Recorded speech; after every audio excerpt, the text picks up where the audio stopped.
Hello everyone. देखिए हम लोग क्या यहाँ पे डिस्कस करें, हम लोग कर रहे हैं ARO जो फैब में होने वाला है उससे रिलेटेड मोस्ट इंपॉर्टेंट PYQ।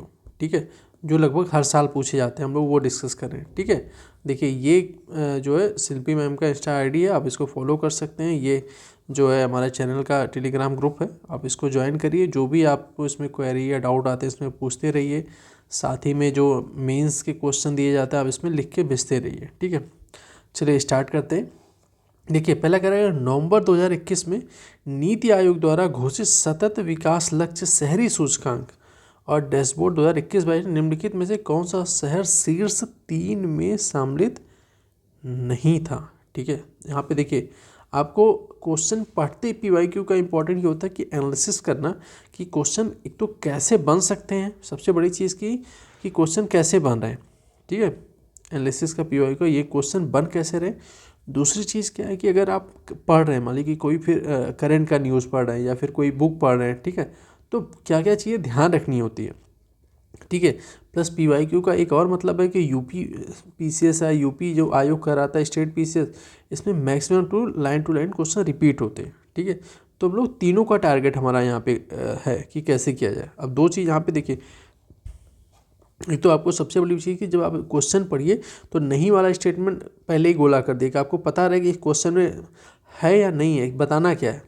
दो चीज़ क्वेश्चन से आपको पता चल गया कि भाई जो ये सतत विकास शहरी सूचकांक जो डैशबोर्ड है ये कौन जारी करता है, ये जारी करता है हमारा नीति आयोग। ठीक है, क्योंकि आप देखेंगे नीति आयोग जो है इस पेपर में आप यूपी का उठा के देखिए, शायद ही कोई ऐसा पेपर होगा जिसमें नीति आयोग से रिलेटेड क्वेश्चन ना आता हो। ठीक है, तो आपको ये ध्यान रखना कि भाई एक दो तीन चीज़ यहाँ पे पता चली। अब देखिए ये हालांकि थोड़ा सा पुराना है, आपको जब करंट वाला जब पढ़ रहे होंगे जो हमारी सीरीज आ रही है उसमें आपको ये डिस्कस किया गया है।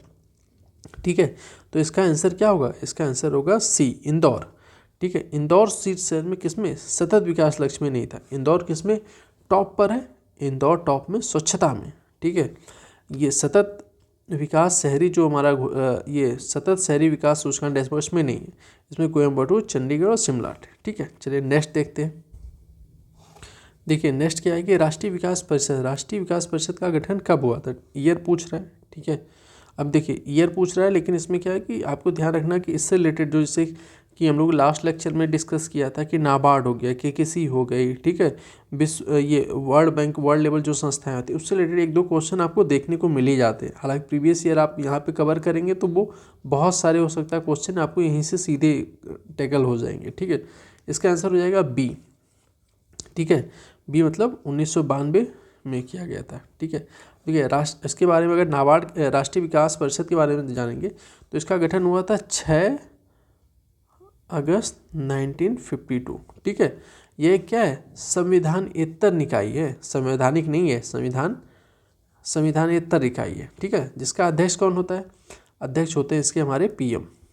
ठीक है, अब देखिए इसमें अब देखना है कि भाई इसमें अब जैसे कि इसके जो एक गठन है ना, परिषद है, तो इसमें सदस्य कौन कौन से होंगे, तो आपको कमेंट बॉक्स में सदस्य बताना है। ठीक है, कि सदस्य इसके कौन कौन से हैं, क्योंकि आपको हो सकता है कि नेक्स्ट टाइम में आपको इसमें पूछ दे कि राष्ट्रीय विकास परिषद से रिलेटेड कौन कौन से कथन सही हैं, तो आपको यहाँ से स्टेटमेंट ऐसे बन सकता है कि इसके अध्यक्षता प्रधानमंत्री करते हैं, इसमें सदस्य के रूप में राज्य होते हैं, या इसमें सदस्य के रूप में केवल UT होते हैं। ठीक है, और इसका गठन कोई टाइप है, तो आपको एक सही है, दो सही है, तीन सही है, सभी सही है, तो ऐसे भी क्वेश्चन बन सकता है। तो इसके लिए भी आपको तैयार रहना है, तो इसलिए हमको संपूर्ण तैयारी करनी है। ठीक है, देखिए अब नीचे क्या क्या कि क्योंकि देखिए संस्थाएं पूछते हैं, लोकेशन पूछते हैं, दोनों लास्ट में।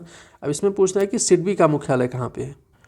देख रहे हैं संस्थाओं से रिलेटेड बहुत सारे क्वेश्चन बनते हैं। तो सिडबी का मुख्यालय मतलब कि लघु उद्योग विकास बैंक, भारतीय लघु उद्योग विकास बैंक सिडबी। ठीक है, small industry and development bank of India SIDBI के कहाँ पे लोकेटेड है।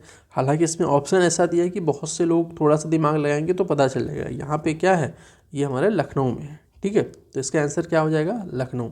कब स्थापना हुई थी, तो इसकी स्थापना हुई थी 2 अप्रैल 1990 में। ठीक है, तो देखिए यूपी का पेपर है, यूपी में जिस जिस चीज़ की संस्थाएं हैं वो आपको याद रहनी चाहिए। ठीक है, चलिए नेक्स्ट देखते हैं। देखा कि सिगलमैन स्केल का प्रयोग निम्नलिखित में से किसके मापन के लिए किया जाता है। ये RO में भी पूछा गया और PCS में भी पूछा गया है। ठीक है, आप इसको चेक करिए, प्रीवियस ईयर में पूछा गया। तो इसमें ये किसके मापन के लिए है, देखिए रिगेलमैन स्केल, रिगेलमैन जो स्केल है, ठीक है, रिगेलमैन स्केल ये किससे रिलेटेड है? तो इसमें इसका आंसर हो जाएगा हमारा डी, स्मोक, धुआं से रिलेटेड। ठीक है, अब आपको एक होमवर्क है, एक तो ऊपर लोकेशन वाला, एक तो दूसरा होमवर्क आपको क्या है, ऊपर बताना है कि जैसे कि और है ध्वनि हो गया, प्रदूषित जल हो गया, कोहरा, इसको किस में मापा जाता है, इसका मापन की इकाई क्या है, ये आपको बताना है। ठीक है, अगर आप बताएंगे हो सकता है कि इससे रिलेटेड, क्योंकि देखिए बहुत से क्या होते हैं क्वेश्चन ऑप्शन के थ्रू ही पता चल जाता है कि एग्जामिनर फोकस कहाँ कर रहा है, तो ऑप्शन भी वो वही देता है कि जिसमें हो सकता है नेक्स्ट टाइम यहीं से क्वेश्चन बन जाए, कि हो सकता है कि भाई आपको पता है ध्वनि प्रदूषण किस में मापा जाता है। ठीक है, तो आपको ये बताना है। ठीक है, अब देखिए तो कुछ क्वेश्चन थोड़ा सा लॉजिकल रीजनिंग टाइप जाते हैं। ठीक है, ये आपको नहीं लिखा है, एक किताब के संदर्भ में निम्नलिखित सूचनाएं दी गई हैं, आपको क्रम वाइज बैठाना है। एक तो इंट्रोडक्शन, प्रस्तावना, विषय सूची, ठीक है, चैप्टर, अध्याय, इंडेक्स, शीर्षक, टाइटल्स, इसमें बैठाना कि भाई पुस्तक में ऐसे जो क्रम होता है ना, आपने अभी अभी किताब जो पढ़ते होंगे तो उसमें एक क्रम कैसे होता है। ठीक है, तो इसमें आप जब पुस्तक देखेंगे तो इसमें क्या होता है, पहले आप देखेंगे शीर्षक होता है। ठीक है, शीर्षक मतलब किससे रिलेटेड है, फिर क्या होता है इंडेक्स मतलब विषय सूची आती है, विषय सूची। ठीक है, फिर क्या आएगा, फिर आता है प्रस्तावना, फिर आता है अध्याय, अध्याय एवं या तो उसके बाद क्या आता है अनुक्रमणिका।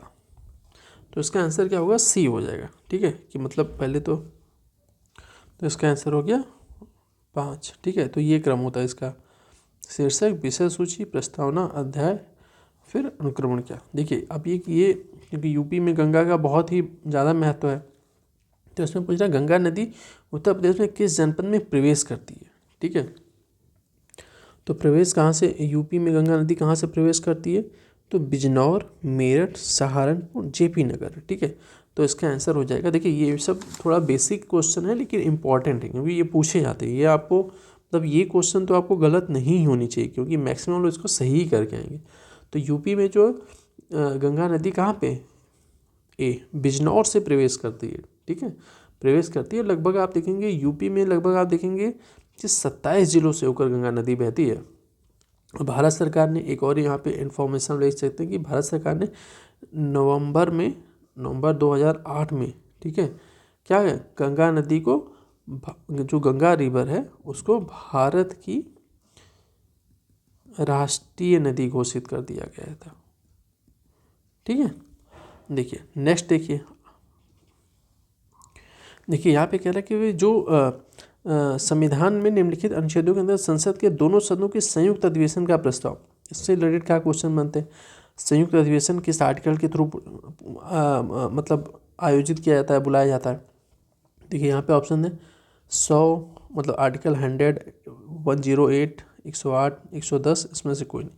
तो इसका आंसर हो जाएगा हमारा क्या है, इसका हो जाएगा बी, भारतीय संविधान के अनुच्छेद 108 के थ्रू जॉइंट जो है सीटिंग बुलाई जाती है। ठीक है, इसमें कुछ क्वेश्चन और भी बनते हैं कि भाई जॉइंट जो मतलब जो दोनों सदनों का संयुक्त अधिवेशन होता है उसको बुलाता कौन है और इसकी अध्यक्षता कौन करता है। ठीक है, तो इसमें ध्यान रखना है कि अध्यक्षता लोकसभा के अध्यक्ष करते हैं। तो ऐसे क्वेश्चन यहाँ पे आते हैं, ये कॉमन क्वेश्चन है, हमेशा बनते हैं। दूसरी चीज़ थोड़ा सा आर्ट एंड कल्चर का देखा जाए, इसमें कह रहा है हिंदुस्तानी संगीत क्षेत्र में महान विभूति नहीं था, मतलब क्योंकि देखिए ये लोग सब लोग किसी न किसी जुड़े हैं, तो इसमें कह रहा है कि इसमें जो 4 स्टेटमेंट है इसमें से कौन एक ऐसे हैं कि जो हिंदुस्तानी संगीत से रिलेटेड नहीं, तो इसमें ये है ये डी माल गुर्जरी। ठीक है, क्यों, क्योंकि ये जो किससे, ये आप देखेंगे कि ये जो एक था कि एक गायन राग, ठीक है, गायन राग से रिलेटेड थे, और जबकि आप देखेंगे राजा मानसिंह तोमर, तानसेन हैं, सदारंग, अदरंग जो ये थे, ये लोग क्या थे, ये हिंदुस्तानी संगीत से रिलेटेड थे। जबकि नहीं पूछा है इसलिए इसका आंसर हो जा रहा है डी, अगर पूछता है कि हैं तो उसमें फिर ये तीनों हो जाएगा। तो आपको इस तरह के ध्यान रखनी है। देखिए नेक्स्ट में क्या कह रहे हैं, नेक्स्ट में कह रहे हैं कि भारतीय संविधान के निम्नलिखित अनुसूचियों में तीनों मतलब राज्य सूची, संघ सूची और समवर्ती सूची किसमें उल्लेख है। ठीक है, तो इसका आंसर हो जाएगा हमारा बी, 7वीं में समवर्ती, ऐसे याद रखना 7वीं समवर्ती। ठीक है, क्योंकि देखिए आपको ये तो याद होना चाहिए कि भाई जो एक तो सूचियों में क्या चीज़ें हैं, दूसरी चीज़ क्या, सूचियों के अलावा आपको ध्यान रखिए कि भाग, जैसे कि नहीं भाग 2 में क्या है नागरिकता, भाग 3 में, भाग 4, 5, ऐसे आपको याद होनी चाहिए। डायरेक्ट क्वेश्चन आते हैं, अगर आप जिसको याद हो जाए, आप लोग कमेंट बॉक्स में जिसको याद है 5 5 लिखिए, ठीक है। फर्स्ट में ये, सेकंड में ये, थर्ड में, फोर्थ, 5, ऐसे आप लिखिए कि इसमें भाग में क्या है, हाँ। और इसे लिखने से क्या होगा, आपको फिर एग्ज़ाम में आप भूलेंगे नहीं। तो आप कमेंट बॉक्स में लिखिए, और जिसको पता है वो लिखिए, जिसको नहीं पता है वो कमेंट बॉक्स में देखिए कि लोगों ने क्या लिखा, तो पढ़ने से याद होंगी चीज़ें। ठीक है। अब इसमें कह रहा है कि 1926 में गठित नौजवान सभा का प्रारंभिक सदस्य कौन नहीं था। ठीक है, नौजवान सभा का इसमें प्रारंभिक सदस्य कौन नहीं था। देखिए ऐसे क्वेश्चन में थोड़ा सा वो हो जाता है कि आपको इतना डिटेल में पता है या नहीं है, क्योंकि बहुत से लोग कन्फ्यूजन हो जाती है कि ये तो पढ़े रहते हैं कि भाई नौजवान सभा का गठन कब हुआ था, किसने किया था, लेकिन उसके सब सदस्यों का नाम रखना थोड़ा सा मुश्किल हो जाता है। ठीक है, तो आप ऐसे ही ध्यान रख सकते हैं जो फेमस नाम है कौन से आपको पता है, फिर जो नहीं है वो आप मार सकते हैं कि ये भी हो सकता है। तो नौजवान सभा की स्थापना जो है आप देखेंगे भगत सिंह ने की थी। ठीक है, भगत सिंह ने की थी 1926 में। ठीक है, हालांकि इसका आंसर कौन होगा, इसका आंसर हो जाएगा अंबिका चक्रवर्ती, ए ही इसका आंसर होगा, क्योंकि 1926 में गठित भगत सिंह जो थी इसके फाउंडर थे। और इसमें देखेंगे और यशपाल हो गए, भगत सिंह तो इसमें ये छबील दास इसके क्या थे, इसके जो सदस्य थे, जबकि अंबिका चक्रवर्ती नौजवान सभा के सदस्य नहीं थे। ठीक है, चलिए यहीं पे इस लेक्चर को ख़त्म करते हैं।